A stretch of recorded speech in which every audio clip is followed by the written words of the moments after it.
Bien, monsieur le rapporteur, mes chers collègues, nous reprenons nos auditions en accueillant monsieur Jean-Marie Leméné, qui est président de la Fondation Jérôme Lejeune. Cette fondation agit pour les personnes atteintes de déficiences intellectuelles d'origine génétique, à travers notamment le soutien à des programmes de recherche visant la mise au point de traitement pour la trisomie 21 et les autres déficiences intellectuelles d'origine génétique.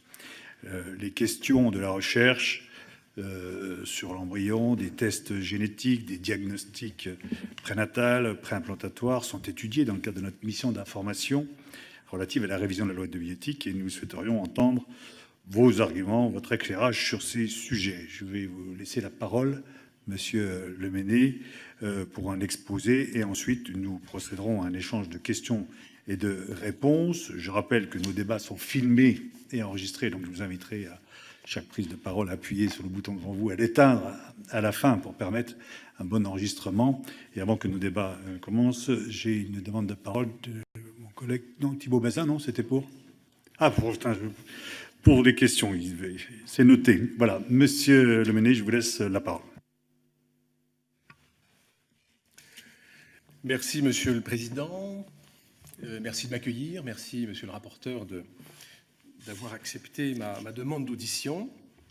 Quelques mots peut-être pour commencer à repréciser un petit peu la chaire d'où je parle, c'est-à-dire la Fondation Jérôme Lejeune. Vous l'avez rappelé, monsieur le président, c'est une fondation scientifique et médicale reconnue d'utilité publique qui a été créée il y a quelques années, en 1996, et qui a notamment financé et créé l'Institut Jérôme Lejeune, qui est un centre de consultation médicale spécialisé dans les déficiences intellectuelles d'origine génétique, vous l'avez rappelé. Vous avez rappelé aussi que la Fondation était un des principaux financeurs de la recherche sur la trisomie 21. Et depuis près de 25 ans, elle a financé environ 700 appels à projets partout dans le monde qui ont donné lieu, pour certains, à des publications internationales.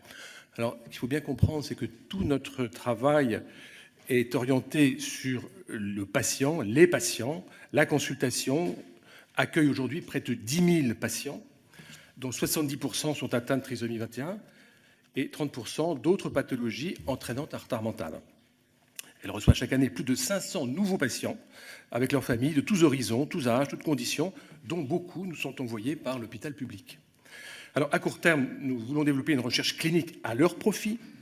À titre d'exemple, nous avons un protocole avec l'hôpital Necker sur l'apnée du sommeil des enfants trisomiques. Nous avons un autre avec l'hôpital Trousseau sur l'influence de la capacité respiratoire dans leur développement. On a innové avec une activité de gériatrie spécifique, car la société est confrontée au vieillissement des personnes handicapées mentales qui, désormais, survivent à leurs parents. À cet égard, la recherche de biomarqueurs d'évaluation pour des études cliniques dans l'Alzheimer précoce, qui concerne nos patients, est un axe que nous suivons dans un cadre européen avec d'autres équipes. À moyen terme, nous conduisons une recherche translationnelle pour trouver des inhibiteurs ciblés de gènes impliqués dans la cognition. On a observé qu'il existait des liens entre la trisomie et d'autres pathologies, Alzheimer, je viens de le citer, mais aussi cancer, autisme. Et nous attendons de ces recherches croisées, qui intéressent plus de chercheurs, des bénéfices réciproques. Nous travaillons avec des laboratoires de l'INSERM, du CNRS, des universités, et c'est eux qui sont destinataires de 80% des subventions que nous attribuons, mais aussi avec des institutions académiques à l'international. Alors, à plus long terme, évidemment, nous pensons que des perspectives thérapeutiques sont accessibles, et nous soutenons notamment des programmes innovants qui utilisent des cellules souches type IPS. Ainsi, nous sommes par exemple intéressés à des recherches comme celle d'une équipe de Boston qui a réussi à mettre au silence le chromosome 21 dans une cellule IPS trisomique, réalisant un mix à la fois entre la thérapie génique et la thérapie cellulaire, qui évidemment n'en est pas encore dans cette clinique, mais qui est très intéressante. Cette présentation très brève de la Fondation, que j'ai un peu complétée, Monsieur le Président, montre que la Fondation est attentive évidemment à l'évolution des lois de bioéthique dans deux domaines, notamment la recherche sur les cellules souches et le dépistage anténatal. Ce sont ces deux points que je voudrais traiter. Alors, un mot sur la recherche sur les cellules souches, et en particulier sur la recherche sur l'embryon humain, qui est une préoccupation pour nous. Nous avons constaté qu'au détriment d'autres voies existantes, qui sont quelquefois plus efficaces, et en tout cas qui posent moins de problèmes éthiques, la loi a évolué, et elle continue d'évoluer, vers une libéralisation du régime de la recherche sur l'embryon humain. En 2013, un changement important est intervenu qui a remplacé le couple interdiction plus dérogation par le couple autorisation plus encadrement. Donc le respect de l'embryon est devenu en quelque sorte une exception au nouveau principe de son non-respect. Puis en 2016, un second régime de recherche a été adopté qui prévoit que des recherches interventionnelles sur l'embryon in vitro peuvent être menées avant ou après son transfert in utero. Et cette disposition conduit en quelque sorte à fabriquer des hommes à l'essai. Ces deux modifications substantielles, 2013-2016, ont été votées sans avoir été débattues dans le cadre des États généraux, pourtant obligatoires depuis 2011, et c'est dommage. Alors, une question de stratégie d'abord. Dans l'esprit du législateur de 2004 et de 2011, il est clair que le recours à l'utilisation de l'embryon humain, et donc sa destruction dans ce cadre, n'était que subsidiaire, les autres voies de recherche non transgressives devant être privilégiées. Or, ce changement d'orientation me paraît regrettable. L'embryon humain est la forme la plus jeune de l'être humain. Il requiert à ce titre une protection adéquate qui doit s'étendre aussi aux lignées cellulaires issues de l'embryon. Pour prendre une comparaison, on ne peut pas dire qu'on protège les éléphants si on continue à autoriser l'exploitation de l'ivoire. Bon, dire qu'on protège l'embryon et mettre hors de cette protection les lignées cellulaires, évidemment, ne serait pas cohérent. Alors, il faut bien comprendre qu'il y a deux domaines d'utilisation des cellules souches. D'une part, un usage qu'on pourrait dire pharmacologique qui consiste à modéliser des pathologies et à créer des molécules. Cette amélioration de la connaissance n'est pas une application au patient. Et puis, d'autre part, il y a la thérapie cellulaire qui vise à réparer des tissus ou reconstituer des organes en greffant des cellules souches aux malades. S'agissant du premier domaine d'application, c'est-à-dire la modélisation et le screening moléculaire, les IPS constituent aujourd'hui une alternative désormais reconnue aux cellules souches embryonnaires. Il y a beaucoup moins de débats sur cette question. Le Conseil d'État lui-même, en 2014, a considéré que les recherches, le site, concernant les cellules IPS sont suffisamment avancées pour apprécier la possibilité de poursuivre sur ce type de cellules avec une efficacité comparable. La modélisation par IPS est en effet sans limite, par définition, et elle est beaucoup plus accessible. En ce qui concerne la thérapie cellulaire, il y a en réalité très peu d'essais cliniques en cours utilisant des cellules souches embryonnaires, et cette voie n'est pas plus avancée que celle utilisant des cellules IPS. Elles n'ont pas entraîné de progrès puisque aucune application thérapeutique n'a été prouvée, effective à ce jour, en dehors d'un succès relatif obtenu sur la dégénérescence maculaire, succès du reste qui a été aussi obtenu et de façon peut-être plus significative avec les cellules souches pluripotentes induites, les IPS. Donc dire qu'on est en retard par rapport à quoi, n'est pas, à mon avis, n'a pas grand sens. La focalisation sur la recherche embryonnaire tient, comme quelquefois en médecine, à un effet de mode, à l'opportunité de moderniser les laboratoires au moyen de subventions, à l'existence d'une filière à entretenir depuis longtemps, mais les citoyens interrogés dans le cadre des États généraux, à 84%, n'y sont pas particulièrement favorables. La question que je pose, c'est pourquoi ne pas investir, comme l'ont fait les Japonais, dans la création d'une banque de lignées de cellules IPS de grade clinique à partir d'un nombre limité de donneurs sélectionnés sur leur groupe HLA pour correspondre majoritairement à la diversité de la population. Et ce que les Japonais espèrent, c'est d'avoir à peu près 75 lignées qui permettraient de couvrir 80% de la population japonaise. Là, les Japonais ont un avantage sur le développement en France des cellules IPS. Les cellules souches embryonnaires ont été découvertes il y a 20 ans, en 1998, et les IPS il y a 10 ans, en 2007. Or, les IPS sont déjà exploités dans un contexte clinique, ce qui souligne leur potentiel, mais aussi notre retard. Alors que nous sommes en retard dans ce domaine des IPS, on assiste parfois à des surenchères dans la recherche sur l'embryon qui montrent que l'encadrement de la loi s'est affaibli. Je vais citer 3 exemples très rapidement. En 2013, l'ABM a autorisé un protocole permettant de stimuler la fécondation des gamètes dans le cadre d'une fécondation in vitro en introduisant dans le milieu de culture une molécule synthétique dont on ignorait l'effet sur l'embryon à réimplanter. Or, en fait, ce travail sur l'embryon ne pouvait pas être une étude au sens de la loi, car il ne devait pas porter atteinte à l'embryon, et aucune preuve sérieuse n'était apportée quant à la non-toxicité de la molécule utilisée. Mais ça ne pouvait pas non plus être une recherche, puisque la recherche, au terme de la loi, ne peut pas conduire à l'implantation de l'embryon. Donc cette autorisation n'était pas conforme à la loi, elle ne pouvait être ni une étude, ni une recherche. Deuxième exemple plus connu, c'est la fécondation in vitro à 3 patrimoines génétiques, qui a fait couler beaucoup d'encre dans les médias, qui est présentée par ses promoteurs comme un don de mitochondrie, mais qui, à ce jour, est illégale en France. Et pour cause, cette technique aboutit à la création intentionnelle, par transfert de noyaux, d'un embryon génétiquement modifié, dont les corrections induites seront transmises aux générations suivantes si l'embryon était implanté. Malgré la triple illégalité de cette technique qui emprunte au clonage, à la transgénèse, à la création d'un embryon pour la recherche, autant de choses qui sont interdites par la loi, malgré cela, l'ABM a autorisé en 2007 des chercheurs français à investiguer la technique de la fécondation in vitro à 3 patrimoines génétiques. Enfin, dernier exemple, une société privée en 2017 a été autorisée par l'ABM à développer et valider une chaîne de production automatisée de cellules souches embryonnaires humaines, dans le but d'assurer leur disponibilité au cas où les essais cliniques s'avéreraient concluants. Mais cette finalité industrielle et commerciale est contraire aujourd'hui au principe de non-patrimonialité du corps humain. Ensuite, l'ABM a anticipé sur les résultats d'essais cliniques qui ne sont pas lancés ni publiés, et la pertinence scientifique du projet, donc, n'est pas établie. Vous voyez, ces cas illustrent le mécanisme de ce qu'on peut appeler les illégalités fécondes, en quelque sorte, qui contribuent à façonner les lois de bioéthique. Il y a d'abord une transgression de la loi de bioéthique qui est assumée, certains viennent même le dire devant le législateur, puis cette transgression est médiatisée, et enfin la loi est modifiée. La question que je pose, c'est de savoir comment faire pour que la démocratie ne donne pas l'impression de valider ce qui ne vient pas forcément d'elle. C'est la raison pour laquelle, pour conclure sur ce premier point, je voudrais, par rapport aux propositions du Conseil d'État et du CCNE qui ont été faites, et pour limiter cette surenchère, qui ne me paraît pas avoir une finalité claire, la Fondation recommande de ne pas autoriser la création d'embryons chimériques et ou transgéniques, de ne pas étendre la culture de l'embryon in vitro à 14 jours, alors qu'elle est de 7 jours aujourd'hui, et de ne pas soustraire les recherches sur les cellules embryonnaires aux règles applicables à la recherche sur l'embryon, ce qui, par ailleurs, serait contraire à la jurisprudence de la Cour de justice de l'Union européenne dans l'arrêt Brustel contre Greenpeace. Voilà pour ce point sur la recherche sur les cellules souches et sur l'embryon. Un point maintenant sur le dépistage anténatal. Alors, depuis une vingtaine d'années, il y a un nombre incalculable de personnes qui s'expriment sur le dépistage prénatal de la trisomie 21, à des titres divers. Il n'y a pas un jour sans un article sur ce sujet, et nous faisons une revue de presse quotidienne depuis 20 ans. Et le phénomène récent que l'on peut observer est une sorte de consensus autour de l'exception trisomie 21.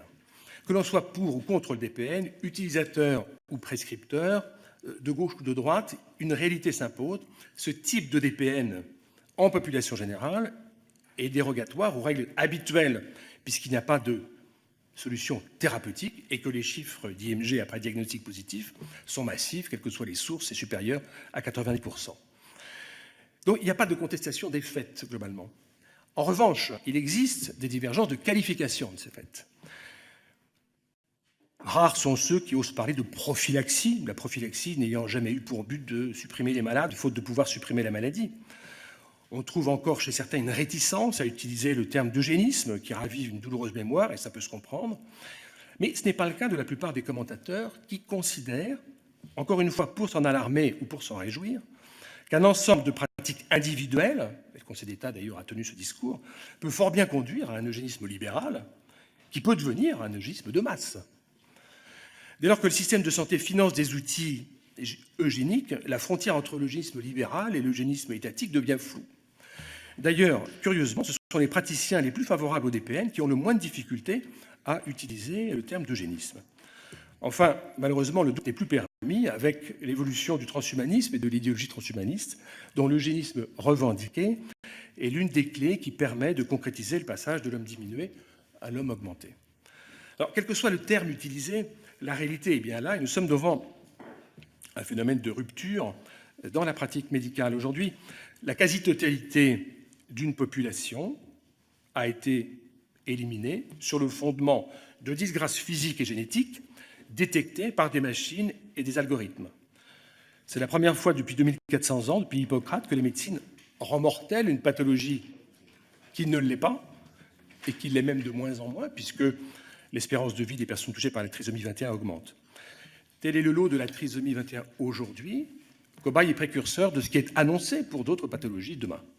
Telles sont les promesses de la technologie qui va produire des offres nombreuses, du marché qui va susciter des demandes très nombreuses aussi, et du droit qui va créer, ou qui peut créer, une égalité d'accès à tout ce qui sera techniquement possible. Ce constat est largement partagé. Quelles sont les raisons de ce qui ressemble à une perte de contrôle, en réalité, sur ces matières? Dans un livre intitulé « Les premières victimes du transhumanisme », j'ai raconté comment une firme américaine s'était emparée de la découverte de l'ADN fœtal libre circulant dans le sein maternel pour la transformer en application commercialisable à des fins lucratives qui allait devenir ce fameux diagnostic prénatal non invasif, le DPNI. Et le PDG de cette biotech américaine affirmait en 2008, je le cite, « Stratégiquement, nous avons choisi le syndrome de Down parmi nos objectifs initiaux, car cela représente un mal nécessaire et une importante opportunité de marché. » Fermez les guillemets. À l'époque, le chiffre d'affaires annoncé par cette firme s'élevait à 10 milliards de dollars dans le monde, et le CCNE, pour sa part, l'évaluait à l'époque à 1 milliard d'euros pour la France. Si aujourd'hui les personnes trisomiques sont les premières victimes de cette entreprise lucrative qui se présente elle-même, je cite, comme le Google du tri génétique, il y a d'ores et déjà des centaines d'autres gènes éligibles à ce nouveau test qui sont autant de parts de marché. Donc il suffit de bonnes campagnes marketing pour créer le besoin. Le dépistage néonatal de la sorte sort de sa finalité et le transhumanisme ou l'idéologie transhumaniste navigue sous pavillon de complaisance de la médicale, ce qui n'est pas bon pour la médecine, et avec une boussole qui est plutôt celle du profit, ce qui n'est pas très bon non plus. Alors, si ce sont dorénavant les possibilités technologiques qui décident dans le domaine du dépistage anténatal, à charge pour l'économie libérale de trouver une clientèle solvable, ce n'est pas la peine de parler de bioéthique. Depuis des dizaines d'années, on répète qu'il faut changer de regard sur la personne handicapée. Je suis intimement convaincu du bien fondé de cette expression, mais comment voulez-vous que le regard change quand l'eugénisme vis-à-vis de la trisomie se présente, encore une fois, c'est une citation qui n'est pas de moi, comme un ordre établi? Si la trisomie apporte le désordre et que l'élimination du porteur rétablit l'ordre, quelle image valorisée des personnes trisomiques espère-t-on donner dans ce contexte? Le comité onusien, d'ailleurs en charge du handicap, condamne régulièrement, je le cite, les formes modernes de discrimination, comme la politique de dépistage prénatal, visant à sélectionner les enfants à naître sur la base du handicap, politique qui va à l'encontre de la reconnaissance de la valeur égale de chaque personne. Fin de citation de ce comité de l'ONU en charge du handicap. Alors, deux opportunités se présentent aujourd'hui dans la loi de bioéthique pour changer ce logiciel et permettre effectivement de changer de regard sur la personne handicapée. C'est premièrement ne pas installer le diagnostic prénatal non invasif dans le paysage de la santé par ce remboursement de l'assurance maladie. Je rappelle qu'en Allemagne, il y a eu récemment, et j'en parlais dans mon livre d'ailleurs, des manifestations hostiles à ce remboursement de ce test sur la trisomie 21, tout à fait récemment. Ne pas installer non plus le passage du seuil de risque de 1 sur 250 à 1 sur 1000, et ne pas non plus accepter l'extension en population générale, qui sont autant de menaces d'abandon du DPN à une forme de robotisation. Et enfin, deuxième opportunité pour changer de logiciel, je pense qu'il ne faut pas, c'est une vieille demande, si j'allais dire, qui est faite aux parlementaires, elle avait déjà été faite en 2011, ne pas légaliser l'extension du diagnostic préimplantatoire aux maladies chromosomiques, qui sont, vous le savez, des maladies génétiques, bien sûr, mais qui ne sont pas des maladies héréditaires. Et une telle extension opportuniste, en dehors des critères qui sont recherchés particulièrement dans le cas d'un DPI, ouvrirait le DPI à des critères arbitraires qui sera impossible à réguler. Je pense que la bioéthique, en réalité, depuis des années, elle ne régule pas, elle régularise beaucoup plus qu'elle ne régule. Voilà, j'en ai terminé, Monsieur le Président. Je termine simplement par une phrase en disant que les enfants trisomiques, je ne considère pas qu'ils sont à la disposition ni du choix des adultes, ni de la médecine, ni du marché. C'est la raison pour laquelle la consultation de la Fondation Jérôme Lejeune ne choisit pas ses patients. Ce sont souvent des rescapés de l'eugénisme qui frappent à la porte de l'Institut Jérôme Lejeune. Ils sont très nombreux. Nous serions très honorés, mesdames et messieurs les parlementaires, si vous acceptiez notre invitation à venir visiter cette consultation qui est très fréquentée. Je vous remercie, Monsieur le Président, Monsieur le rapporteur, de votre attention. Merci beaucoup. Moi, sur le sujet délicat et difficile de la trisomie, j'aurais deux questions. Lors des débats de 2011, des chiffres étaient donnés de pourcentage de détection de fœtus porteurs de la trisomie et ensuite des interruptions de grossesse qui en suivaient.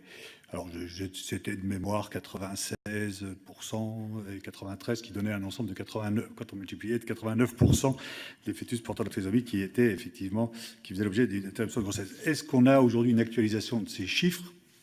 Ça, c'est le premier point, ce qui permet effectivement d'objectiver les choses. Le deuxième point, vous avez fait état donc des recherches, des programmes de recherche que votre fondation finance et encourage. Qu'est-ce qu'il en est de la recherche publique sur la trisomie? Là aussi, les débats de 2011, vous avez dit qu'il allait y avoir des efforts de recherche importants sur cette maladie. Est-ce qu'on a des chiffres à ce niveau-là?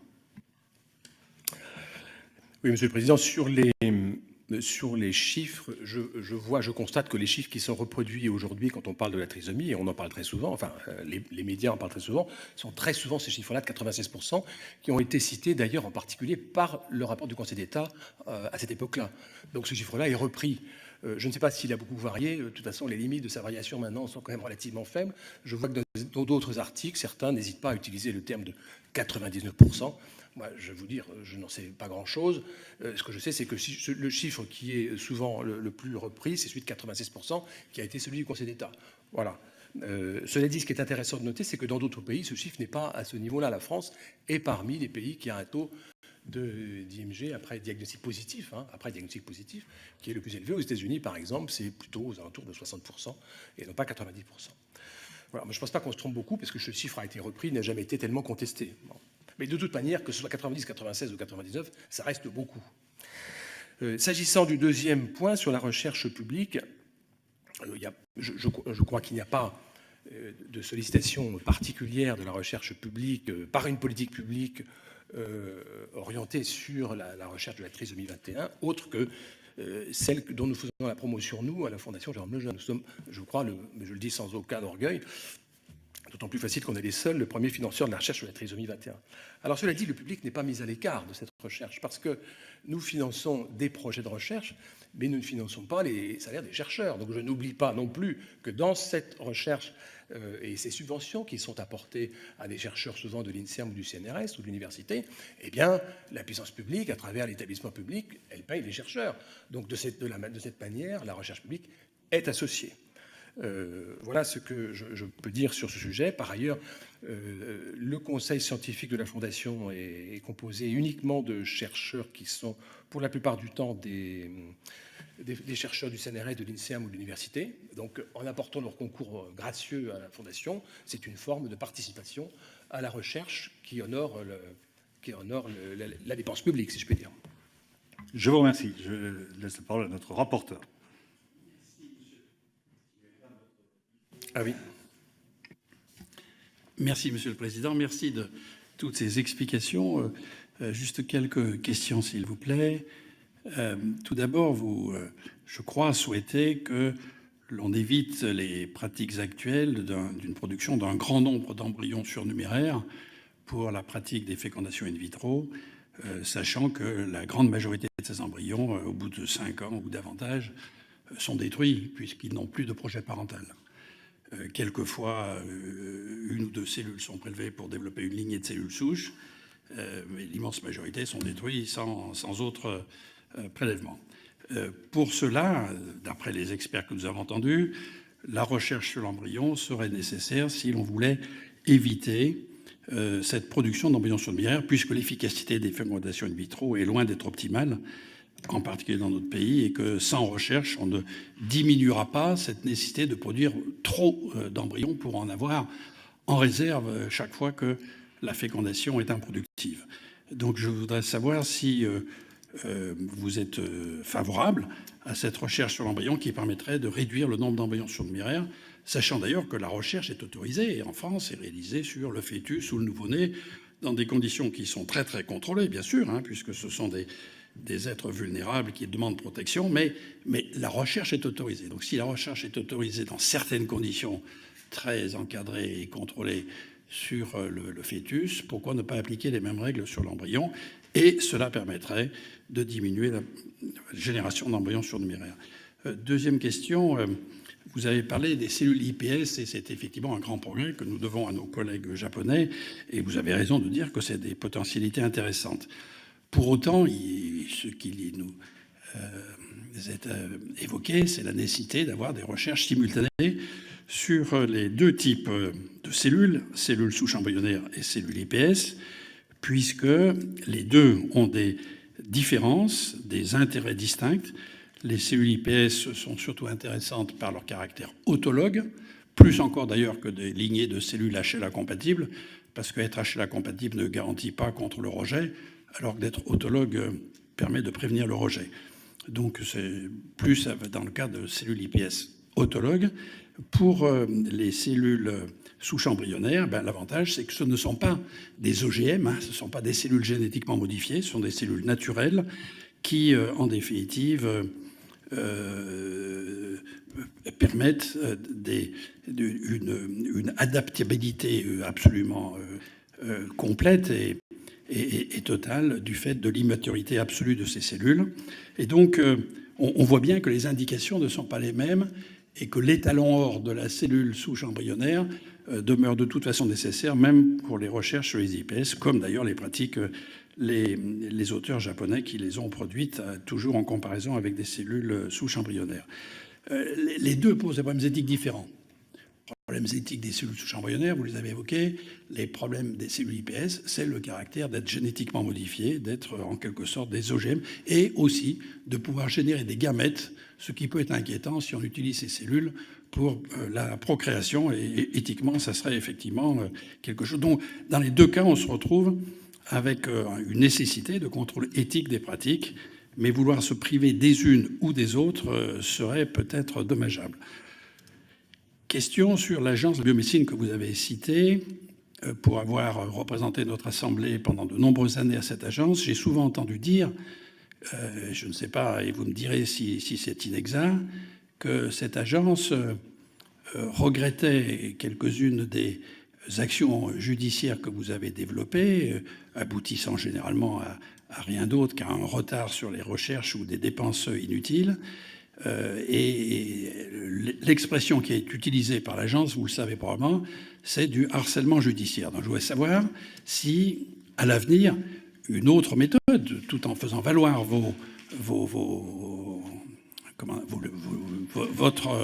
point de vue, qui est tout à fait à entendre, mais peut trouver une autre voie que celle des seuls tribunaux qui, en définitive, aboutissent à ce que la recherche française est lourdement pénalisée, en retard sur celle d'autres pays et entravée par ces actions judiciaires.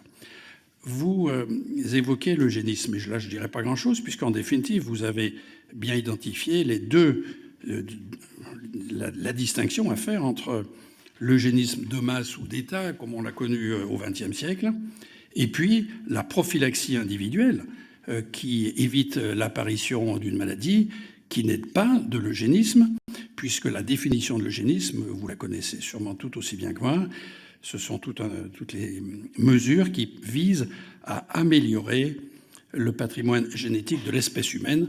Dans un cas individuel, on ne modifie pas, on n'améliore pas le patrimoine génétique de l'espèce. Évidemment, c'est pas si on empêche la naissance d'un trisomique, fût-il 21 ou d'une autre paire chromosomique, ce n'est pas ça qui améliorera le patrimoine de l'espèce humaine. Donc, on est hors de l'eugénisme.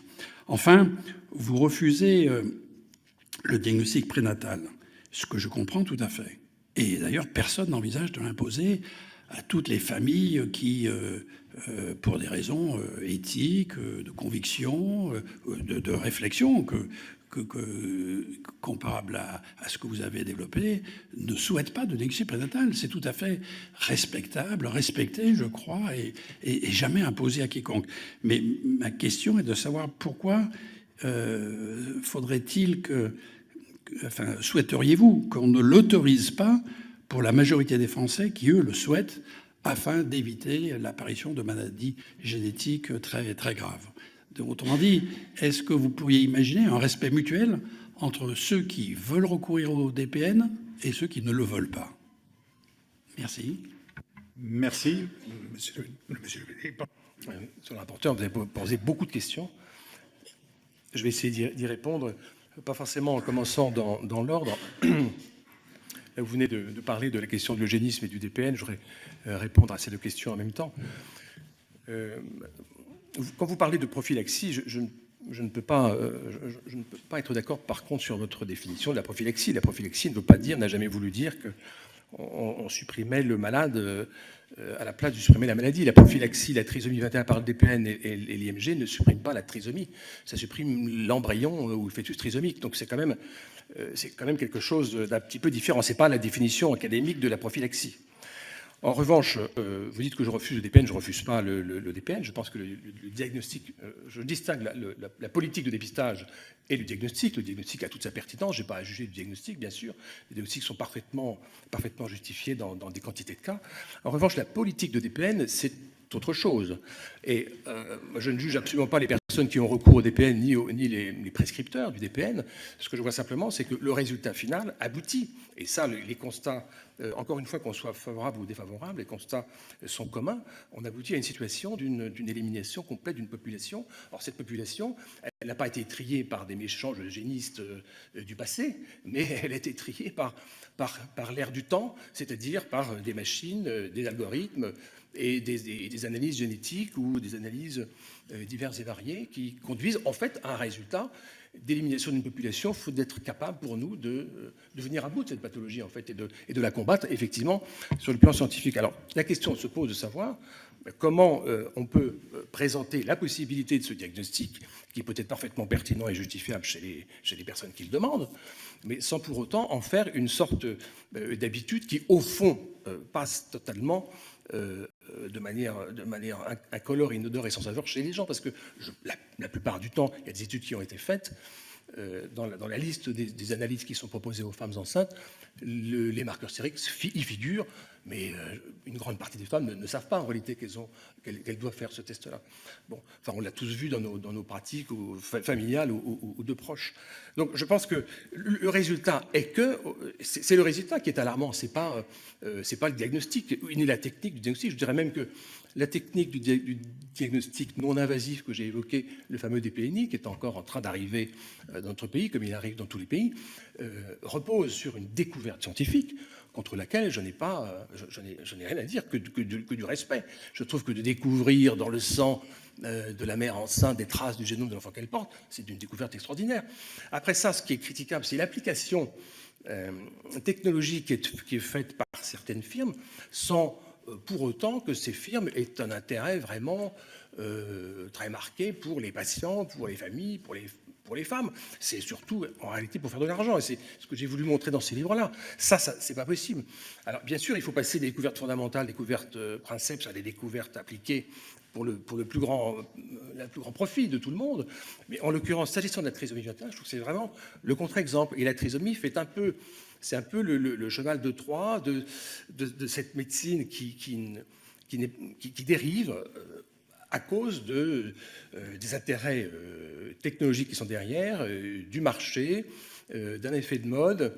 Et je trouve que ça me paraît dangereux. Et la trisomie est vraiment le terrain d'exercice qui prépare l'arrivée du reste. Alors, d'ailleurs, dans les rapports parlementaires, même par le passé, en 2011, ou d'autres, des rapports parlementaires ou des rapports du CCNE ou du Conseil d'État, souvent, on lit « Bon, la situation aujourd'hui est à peu près stabilisée, mais à l'avenir, il faudra faire attention, on risque d'aller vers des diagnostics, des propositions de diagnostics tout à fait malvenues. Bon, les gens n'ont pas forcément besoin de tout connaître sur tout. » Alors, en fait, on s'inquiète beaucoup de l'avenir, et on n'a pas tort, mais en fait, on est incapable de résoudre un problème du présent qui nous est donné aujourd'hui et qui est le sort, je trouve, réservé à la population trisomique qui est un peu injuste. Parce que par ailleurs, tout le monde s'accorde à dire que la trisomie n'est pas la pathologie la plus insupportable, et nous le savons très bien, etc. Il y a des maladies qui sont bien plus graves que la trisomie. Donc en fait, alors on se rattrape socialement en faisant quelquefois passer une petite fille pour faire la météo à la télévision qui est trisomique. C'est tout à fait charmant, j'ai rien contre, mais je trouve que c'est un peu insuffisant par rapport à la politique qui est menée sur la trisomie, qui est quand même, je trouve, un peu rude. Sur les autres points, vous avez apporté d'autres points très importants, monsieur le rapporteur, l'ABM. Alors, l'agence de la biomédecine, nous n'avons pas de sentiments négatifs à l'égard de l'agence de la biomédecine, ni à l'égard des chercheurs, et nous ne faisons pas de procès aux chercheurs. En fait, nous avons, sur un certain nombre de projets de recherche qui nous paraissaient délicats sur le plan de leur légalité, soumis à l'appréciation du juge administratif des autorisations délivrées par l'ABM, c'est-à-dire des actes administratifs. Donc il n'y a pas de recours contre des chercheurs pour empêcher des chercheurs de chercher. Il s'agit de voir si telle ou telle recherche qui a été autorisée par l'agence de la biomédecine est légale ou n'est pas légale. Alors je trouve que le procès qui nous a été fait quelquefois, c'est le cas de le dire en sens inverse, est un peu raide parce que les chercheurs nous disent oui mais on ne peut pas chercher comme on veut et on est dans une situation d'insécurité juridique. Bah oui, c'est sûr, quand on est en dehors de la loi, on est dans la sécurité juridique et c'est au juge de le dire. Alors il le dit, il ne le dit pas, enfin en tout cas il y travaille et les travaux qui sont conduits par la Fondation dans ce cadre-là, sur le plan juridique mais aussi sur le plan scientifique, tendent à montrer dans bien des cas qu'un certain nombre de recherches qui ont été autorisées par l'ABM auraient pu parfaitement être menées sur d'autres types de tissus que l'embryon. Or, c'était quand même l'esprit du législateur en 2004 et en 2011 que de dire n'utilisez l'embryon que si vous ne pouvez pas faire autrement. Or, très souvent, les chercheurs ont présenté des projets en disant ben voilà, on a un projet sur l'embryon, sans apporter d'ailleurs la preuve qui leur a été demandée par la loi, qu'ils avaient l'obligation de regarder si on ne pouvait pas faire la même chose avec des cellules souches d'autres organes ou des cellules souches de sang de cordon ou des IPS. Alors, en fait, on apporte la réponse que le chercheur lui-même aurait dû apporter et on dit au juge, bah, écoutez, dites-nous si cette recherche-là est légale ou pas. Alors, les trois cas que j'ai cités sont quand même des cas assez exemplaires. Enfin, honnêtement, on ne peut pas suspecter le législateur de 2011 d'avoir voulu accepter a priori la recherche de la fécondation in vitro à 3 patrimoines génétiques. C'est quand même très transgressif. Le clonage est interdit, la transgénèse est interdit, la création d'un embryon pour la recherche est interdit. Bon, c'est quand même des exemples assez lourds de sens.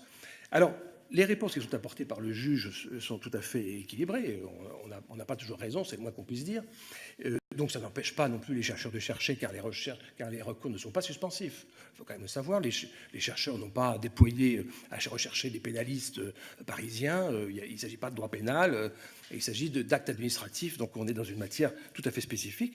Mais ce que je veux dire, c'est qu'il y a des points de droit qui ont été quand même améliorés dans les procédures de l'ABM. Et c'est moins médiatique, mais c'est important. Les motivations de l'agence de la médecine n'étaient pas toujours suffisantes. Et le Conseil d'État a rappelé que pouvaient être entachées d'illégalité des autorisations qui n'étaient pas suffisamment motivées. Bon, bah ça, c'est un point important. Dorénavant, l'agence de la biomédecine motive davantage ces autorisations. De même, l'existence d'une alternative comparable aux cellules souches embryonnaires humaines eh bien, doit être aussi appréciée. Et le Conseil d'État a quand même admis, dans une décision récente, que eh bien, les cellules IPS pouvaient parfaitement être considérées comme ayant une efficacité comparable. L'information, le consentement des parents, la recherche, tout ça, c'est de la forme, si vous voulez, mais la forme emporte quand même le fond. Et quelquefois, le Conseil d'État a sanctionné des irrégularités en matière d'information des parents et de consentement des parents. Il faut quand même que les parents signent. De même, la traçabilité des embryons, quelquefois, n'est pas connue non plus. Et le Conseil d'État ou les juridictions administratives ont considéré que c'était irrégulier. Donc, je trouve que, globalement, il y a un effet. On ne cherche pas du tout à créer la polémique, on n'en fait d'ailleurs pas état, mais on cherche, je veux dire, dans une perspective pédagogique à améliorer les choses et en tout cas à faire respecter la bioéthique, ce qui est quand même le comble. Alors qu'en fait, la priorité est souvent donnée de manière médiatique à ceux qui transgressent la loi et ceux qui essaient de le faire respecter sont finalement rangés dans le camp des méchants. Donc il y a une espèce de paradoxe. Je vais revenir aussi sur un point important que vous avez évoqué, la question de l'étalon or et de la différence entre les IPS et les cellules souches embryonnaires. Je suis tout à fait d'accord avec vous pour dire que les cellules souches embryonnaires et les IPS sont différentes. Elles ont des différences, bien sûr. Mais pour autant, ça ne veut pas dire qu'elles ne sont pas équivalentes. Elles peuvent être différentes. Elles sont différentes parce que leurs modalités d'extraction, de production sont différentes, mais elles sont équivalentes. Et aujourd'hui, les recherches qui font état de comparaison entre les bénéfices respectifs et la valeur respective de la cellule souche embryonnaire et de l'IPS, ou qui compare les IPS aux cellules souches embryonnaires, sont de moins en moins nombreuses. On a fait cette étude-là, on a regardé la littérature médicale, on s'aperçoit qu'avant, effectivement, on avait tendance à comparer, enfin, à considérer que l'embryon humain était l'étalon, le golden standard, et maintenant, il y a de moins en moins de recherches qui comparent, en fait, les vertus des IPS aux cellules souches embryonnaires, à l'embryon. Donc l'embryon apparaît de moins en moins comme l'étalon or. Alors, vous avez utilisé un mot qui est j'ai parlé des OGM, les embryons OGM, évidemment. Bon, en fait, ce qu'il faut voir aussi, c'est que les cellules souches embryonnaires ne sont pas non plus si naturelles que ça. La cellule souche embryonnaire, elle est naturelle quand elle est dans l'embryon. Quand elle n'est plus dans l'embryon, elle a quand même été techniquée pour qu'on l'enlève. On l'a mis dans une culture pour qu'elle vive, continue à vivre. Donc, il y a aussi, dans la cellule souche embryonnaire, une intervention humaine qui fait que la cellule embryonnaire, elle n'est pas non plus naturelle que la cellule IPS. Donc on ne peut pas dire qu'il y en a une qui est artificielle et l'autre qui ne l'est pas. Les deux, de toute manière, sont artificielles. La cellule embryonnaire toute seule, détachée de l'embryon, je veux dire, si elle n'est pas non plus très à l'aise. Elle est plus à l'aise à rester dans l'embryon. Donc, je crois que c'est un point qu'il faut mentionner, parce que, évidemment, c'est facile d'opposer une qui serait un OGM très méchante, et puis la cellule embryonnaire qui serait toute naïve, toute naturelle. En réalité, la cellule embryonnaire, elle a aussi un certain caractère artificiel. Alors maintenant, on a considéré aussi que ces cellules IPS, elles avaient des problèmes, elles avaient une mémoire épigénétique. Donc on a essayé de trouver effectivement peut-être des faiblesses qu'elles pouvaient avoir, peut-être au début, je ne sais pas, mais qui pour beaucoup ont tout de même été levées. Alors la meilleure preuve qu'on peut apporter, c'est tout de même ce que les Japonais ont réussi à faire en moins de 10 ans, c'est-à-dire qu'ils ont créé une banque de cellules autologues stables de grade clinique. Bon, et ça, en fait, on ne l'a pas. Et c'est quand même dommage. Là, le retard, on l'a vis-à-vis des IPS. Sachant que pour ce qui est du screening moléculaire et de la modélisation, évidemment qu'on peut faire de la modélisation à échelle industrielle avec les cellules IPS. Donc, il n'y a pas besoin d'utiliser des embryons pour ça et de faire des embryons pour ça. En revanche, pour ce qui est de la thérapie cellulaire, eh bien, il faut reconnaître que tant les cellules embryonnaires que les cellules IPS présentent toutes les deux des difficultés. Moi, je ne suis pas en train de dire que la cellule IPS, c'est un miracle. Par exemple, le risque tumorigène, il existe dans les deux. Bon, donc, je veux dire, est-ce qu'il y a plus de raisons de favoriser l'une que l'autre? La raison qui mérite qu'on donne plus de crédit à ces cellules IPS, c'est que sur le plan éthique, il faut bien reconnaître que c'est plus simple. On ne se pose pas la question du statut d'embryon, puisque les cellules IPS sont dérivées de cellules somatiques. Alors, vous avez raison de souligner que ce n'est pas non plus dépourvu de problèmes éthiques, parce que le jour où on fabriquera, et c'est possible de le faire chez l'animal, des cellules, des gamètes avec des cellules IPS, on va revenir sur des problèmes éthiques. Donc de toute manière, l'utilisation de la science et le développement de la technologie pose toujours des problèmes éthiques. On peut toujours faire un mauvais usage d'une bonne technologie ou d'une technologie neutre. Tout dépend de l'usage qu'on en fait. Voilà, peut-être, pardonnez-moi d'avoir été un peu long, mais je ne suis pas certain d'avoir répondu à tout en plus, mais peut-être à l'essentiel. Merci beaucoup. Donc maintenant, les questions des collègues. 3 sont inscrits dans l'ordre. Thibault Bazin, Guillaume Chiche et Patrick Hetzel. Thibault Bazin.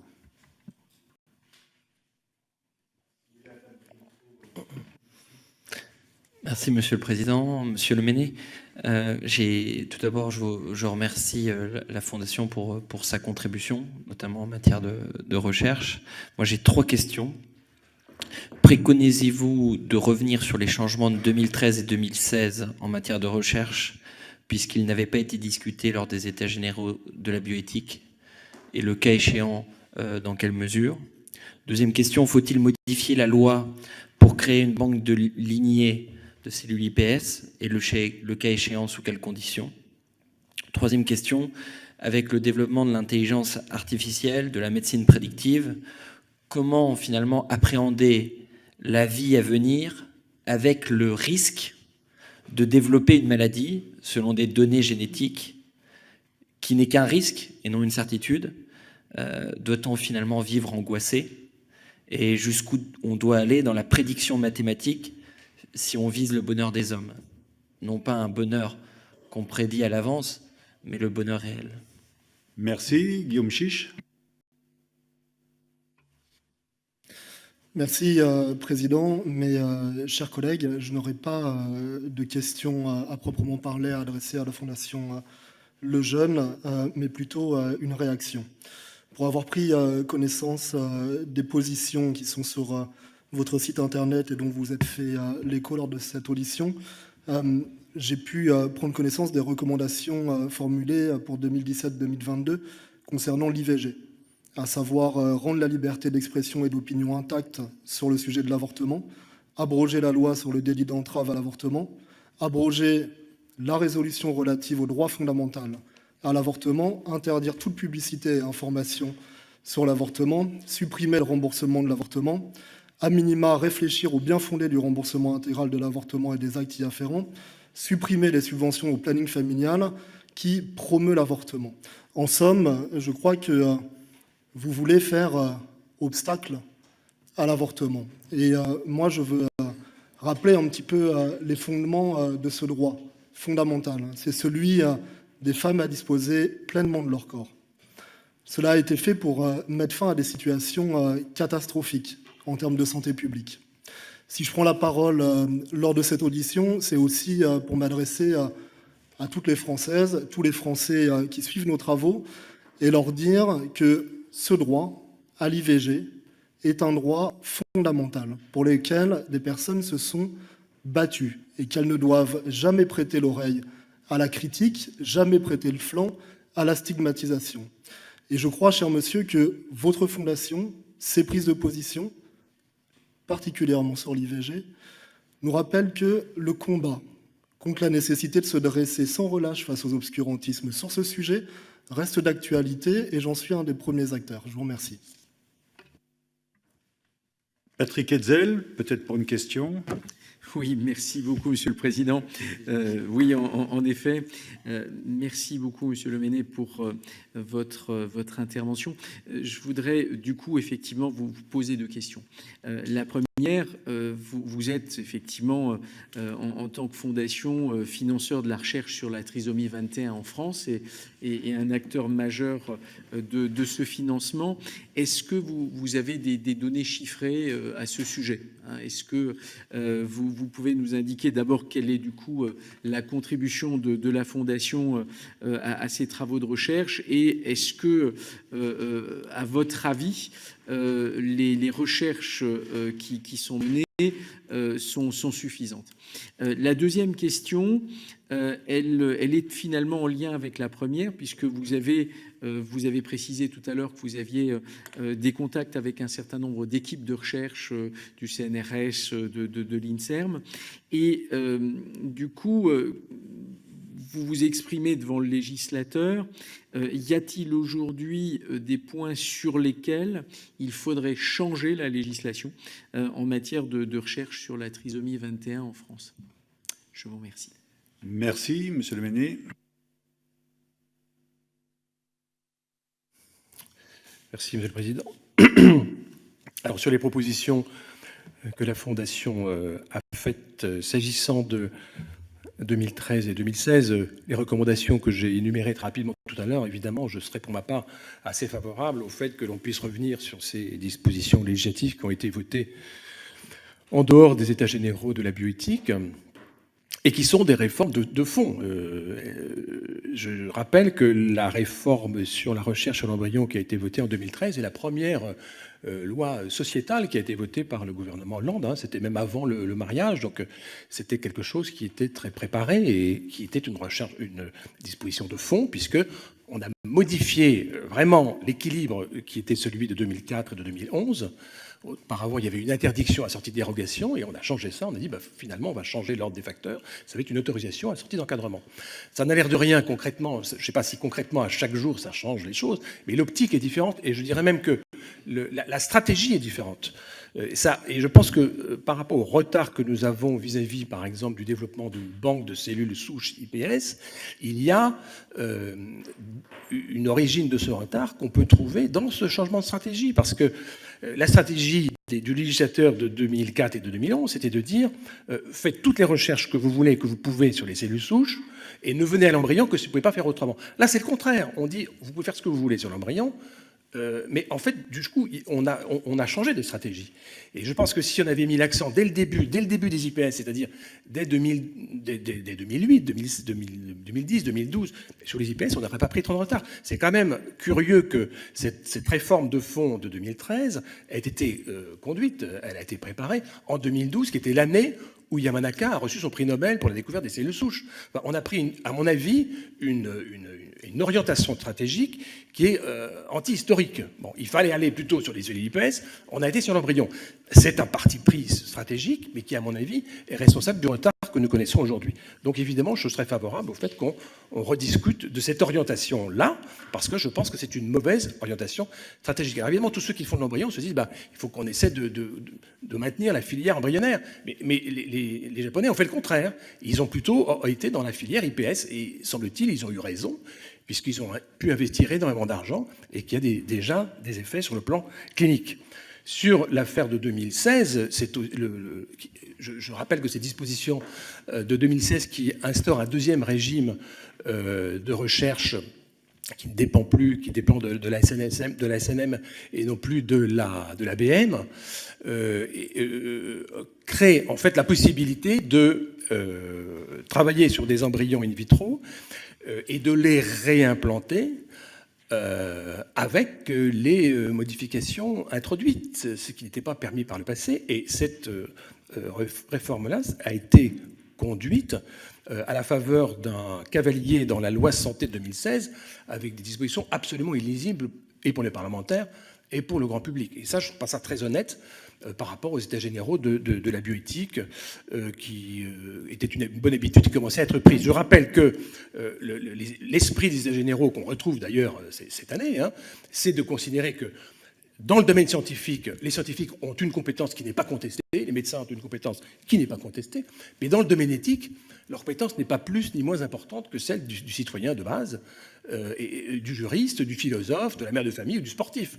Donc je pense qu'il faut être quand même clair par rapport à ça. Et très clairement, en 2013 et en 2016, on n'a pas été loyal par rapport à ça. C'est-à-dire qu'en fait, ce sont des réformes qui ont été faites par des scientifiques, pour des scientifiques, et dans l'obscurité la plus complète pour l'opinion publique et une grande partie des parlementaires du reste. Et ça, je ne trouve pas ça honnête. Donc on pourrait y revenir. Ce serait à l'honneur de la démocratie d'y revenir. Je serais favorable aussi, c'était votre deuxième question, à la modification de la loi, s'il faut modifier la loi, je ne sais pas, pour créer des lignées cellulaires IPS. Rien ne s'y oppose. Et à cet égard, moi, je suis ouvert à tout ce qui peut être fait en cette matière. Je sais que de toute manière, la France utilise aussi des cellules IPS. Donc, je veux dire, les chercheurs ne font pas non plus que de la cellule embryonnaire. Les chercheurs qui font de l'embryonnaire font aussi de la cellule IPS. Et compte tenu de ce qui est développé en Asie du Sud-Est aujourd'hui, on aurait tout intérêt à s'orienter vers ce type d'investissement. Je ne sais pas, je ne pense pas que ça demande beaucoup de modifications législatives. Votre dernière question, s'agissant de la médecine prédictive, effectivement, vous soulevez un risque que je ne suis pas le seul à soulever, c'est-à-dire que cette médecine prédictive qui peut nous donner des indications sur des prédispositions, pas seulement sur des maladies qu'on risque d'avoir ou qu'on va avoir ou qu'on a et qui ne sont pas encore développées, mais sur des prédispositions à, est effectivement inquiétante. Et c'est d'ailleurs une des raisons pour lesquelles ce diagnostic non invasif, prénatal non invasif, le DPNI, est très angoissant parce qu'il va permettre de donner des informations très précises, très peu chères, très tôt dans la grossesse, en l'occurrence, à des femmes dans un délai qui sera le délai de l'IVG et non pas le délai de l'IMG, ce qui va télescoper en fait l'organisation actuelle, parce que dans le délai de l'IVG, la femme n'a pas à justifier de quoi que ce soit, et dans le délai de l'IMG, en revanche, c'est la partie médicale qui prend le relais, en tout cas. Mais dans le délai de l'IVG, la femme, je ne sais pas, imaginons que ces tests-là puissent être accessibles après ça, 8 semaines, 9 semaines, etc. La femme risque d'avoir des informations sur la situation de santé de l'embryon ou du fœtus qu'elle porte. En fait, elle sera toute seule, parce qu'elle sera dans un délai où elle n'a besoin de personne pour prendre ses décisions. Or là, l'accompagnement médical, il n'existe plus. Donc il y a un vrai problème aujourd'hui de télescopage. Si le diagnostic est donné très très tôt à des femmes qui auront à se débrouiller finalement toutes seules avec une situation anxiogène, voire culpabilisante, et prendre des décisions qui sont mauvaises parce que ne pas garder une grossesse parce qu'il y aurait une prédisposition A, sans aucun accompagnement médical, ça me paraît évidemment pas une bonne chose. Enfin, à personne d'ailleurs, je pense. Et puis, eh bien voilà, je crois que j'ai répondu à monsieur le parlementaire. Alors, s'agissant des questions posées par Patrick Hetzel, la contribution à la recherche. Alors, en gros, la Fondation a un budget à peu près d'une dizaine de millions. C'est que de l'argent privé. On n'a jamais eu un centime de subvention. Donc, toutes les subventions que nous versons sont des subventions qui sont issues de la générosité sollicitée auprès du public. Et cet argent-là va à des subventions essentiellement à des recherches publiques. Et c'est à peu près de l'ordre de 3 à 4 millions par an pour la recherche. Bon. Ça dépend des années, ça dépend de la moisson. Quelquefois, les appels d'offres restent infructueux, ou en tout cas. Mais on sent vraiment la nécessité de solliciter la recherche et de l'intéresser à des programmes nouveaux parce qu'elle n'en a pas l'habitude et elle n'en a pas les moyens. J'ai cité un instant les recherches qui sont faites, les recherches croisées qui sont faites sur Alzheimer, par exemple, et trisomie 21 ou cancer et trisomie. Ça, c'est très intéressant parce que du coup, on intéresse un peu les deux côtés. Bon, les gens qui sont intéressés par le cancer et l'Alzheimer, et puis les gens qui sont intéressés par la trisomie 21. En faisant le pont entre les deux, en fait, on arrive à créer une sorte de synergie qui, à mon avis, est vertueuse. Alors, j'ai cité 3 à 4 millions à peu près. Il faut rajouter à cela un peu plus d'1 million que nous versons à l'Institut médical Jérôme Lejeune pour financer la consultation et financer en particulier les recherches cliniques qui sont faites à la consultation. Voilà, à peu près pour les chiffres. Et puis, dans les contacts avec les équipes INSERM ou CNRS, qu'est-ce qu'il faudrait changer? Je crois qu'il faut surtout changer, c'est le cas de le dire, il faut changer de regard. Enfin, je veux dire, rien ne s'oppose au fait que l'INSERM et le CNRS fassent des recherches sur les maladies chromosomiques. Et d'ailleurs, les chercheurs qui s'y intéressent sont très heureux de le faire, et ils ont autour d'eux des petites équipes qui sont très heureux de le faire. Je veux dire, il n'y a pas d'obstacle idéologique, a priori, pour faire des recherches, mais on a perdu l'habitude. Et à un certain moment, je pense que ça a changé, ça, mais à un certain moment, le discours était tenu de dire, au fond, finalement, la France a fait le choix du diagnostic prénatal, donc en fait, il n'y aura plus de trisomie. Donc, c'est plus la peine de chercher. Alors, ça, si vous voulez, c'est une défaite intellectuelle. Je ne parle même pas du plan moral, mais intellectuellement, dire on ne va plus chercher parce qu'on a fait une politique de dépistage qui fait qu'il n'y aura plus de naissance d'enfants trisomiques, à cause des taux d'IMG, c'est quand même moyen sur le plan intellectuel. Quand bien même cette recherche-là aboutirait, je veux dire, ce serait un échec intellectuel parce qu'on n'aurait toujours pas compris la trisomie et on n'aurait pas compris les moyens de mettre en échec la trisomie sur le plan scientifique, ce qui est quand même un challenge assez élevé. Voilà ce que je voulais dire en réponse à votre question, monsieur Hetzel. Très bien, mais écoutez, nous vous remercions pour cet éclairage et pour votre contribution et nous faisons une première suspension de séance.